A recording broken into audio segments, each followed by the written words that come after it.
বাংলাদেশ বিমান বাহিনীর একটি যুদ্ধ প্রশিক্ষণ বিমান F-7 BGI মডেলটি ভেঙে পড়ে মাইলস্টোন কলেজের পাশে খেলার মাঠে। মুহূর্তে শিখা ধরে যায় বিমানটিতে, চারপাশে ছড়িয়ে পড়ে ধোঁয়া আর ভয়। অপ্রত্যাশিত ভয়াবহতায় মুহূর্তেই শোনা যেতে থাকে পাইলটের প্রাণহানি হয়েছে। এমনটাই জানায় শুরুতে ফায়ার সার্ভিস এবং প্রত্যক্ষদর্শীদের অনেকে। অনেক সংবাদ মাধ্যমও দ্রুত ছড়িয়ে দেয় এই খবরে যে পাইলটের জীবন আর নেই। কিন্তু সেই ধোঁয়ার ভেতরেই যেন আশার একটি ক্ষীণ আলো দপদপ করে জ্বলে ওঠে।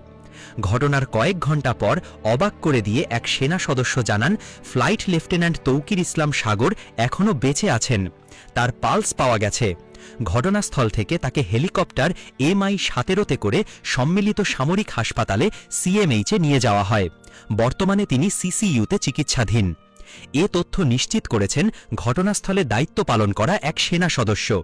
তিনি জানান, এটি ছিল ফ্লাইট লেফটেন্যান্ট তৌকিরের প্রথম সোলো ফ্লাইট। দুর্ভাগ্যজনকভাবে প্রথম এই একক উড্ডয়নেই এমন অপ্রত্যাশিত ঘটনার শিকার হন তিনি। প্রাথমিকভাবে তাকে শনাক্ত করা কঠিন হয়ে পড়লেও পরে পালস শনাক্ত হওয়ায় তাকে দ্রুত চিকিৎসার ব্যবস্থা করা হয়। তবে এখন পর্যন্ত বাহিনী কিংবা প্রশাসনের পক্ষ থেকে তাকে অফিসিয়ালি প্রাণহীন ঘোষণা করা হয়নি। তৌকিরের বেঁচে থাকার সংবাদটি ছড়িয়ে পড়তেই সামাজিক যোগাযোগ মাধ্যমে ছড়িয়ে পড়ে আবেগ, উৎকণ্ঠা আর প্রার্থনার ঢেউ। তৌকিরের বন্ধু ও অনলাইন অ্যাক্টিভিস্ট সায়েদ আবদুল্লাহ ফেসবুকে লেখেন, গণমাধ্যম কর্মী থেকে শুরু করে সবাইকে জানাতে চাই, এয়ারফোর্সের অপ্রত্যাশিত ঘটনার কবলে পড়া প্লেনের পাইলট তৌকির এখনও চলে যাননি। দীর্ঘ সময় পরে তাকে খুঁজে পাওয়া গেছে। তিনি বর্তমানে আহত অবস্থায় CMH-এ ভর্তি আছেন। সামনে কি হবে বলা যায় না, তবে এখন পর্যন্ত বেঁচে আছেন। সবার কাছে বিনীত অনুরোধ, দোয়া করতে থাকুন আমাদের বন্ধুটার জন্য। এদিকে ফায়ার সার্ভিসের নিয়ন্ত্রণ কক্ষ থেকে জানানো হয়, এ ঘটনায় 25 জন আহত হয়েছেন। তাদের মধ্যে অধিকাংশই আঘাত নিয়ে জাতীয় বার্ন ইনস্টিটিউটে ভর্তি রয়েছেন। আহতদের মধ্যে 4 জনকে CMH-এ হেলিকপ্টারে করে নিয়ে যাওয়া হয়েছে। বিমান বিধ্বস্ত হওয়ার তীব্র শব্দে পাশের মাইলস্টোন স্কুল ও কলেজে ভয় ছড়িয়ে পড়ে। শিক্ষার্থীরা কান্নায় ভেঙে পড়ে, কেউ দৌড়াতে গিয়ে পড়ে যায়, কেউ আবার স্তব্ধ হয়ে যায় ভয় পেয়ে।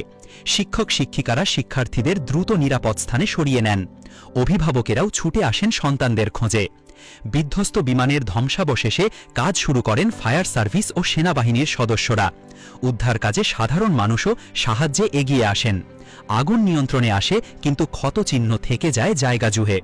এই ঘটনায় আবারও প্রশ্ন উঠেছে, শিক্ষা প্রতিষ্ঠান ও ঘনবসতিপূর্ণ এলাকায় সামরিক প্রশিক্ষণ বিমান ওড়ানো কতটা নিরাপদ? অনেক অভিভাবক উদ্বেগ প্রকাশ করে বলেন, যদি এই বিমানটি স্কুল ভবনে পড়ত তাহলে কি হতো? তবে সব ভয়